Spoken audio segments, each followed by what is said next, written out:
Some quick breaking news, Mike. Hosni Mubarak passed away just now, former Egyptian ruler for about 30 years or so. He followed Anwar Sadat when Sadat was assassinated. Obviously, your father worked with Sadat and Begin to bring about the Camp David Accords. He was autocratic and human rights abuses, charged with human rights abuses throughout the years. Arrested in 2011 with the spring uprising. Eventually was released.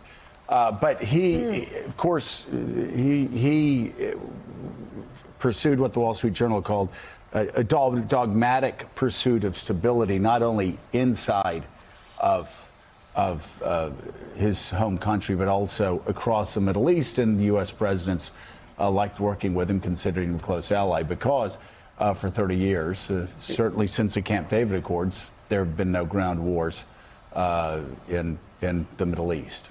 And you look at Egypt today, and we don't talk about it much, but you talk to people like Richard Haas, and he will tell you that underlying the stability of the military dictatorship that runs Egypt today, it's still one of the most unstable, volatile countries in the Middle East. And what happened with Hosni Mubarak when he was arrested and deposed, I mean, that was the beginning, the kernels of the unrest in the Middle East, in Egypt, right there. Yeah, and it continues. I mean, Morsi took over for about a year.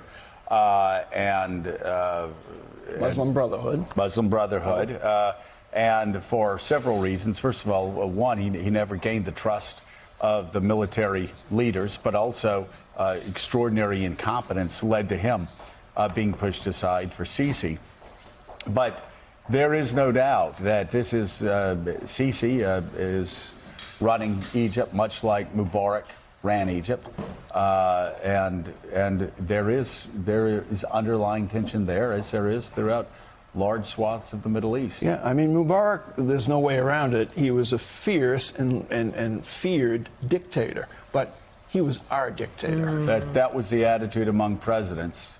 And again, he was a partner, at least for peace, with the Israelis in his efforts to stop, again, in every president, Democratic and Republican president alike, in their efforts, of course, to stop the sort of ground wars that you saw in '67 and '73 across the Middle East.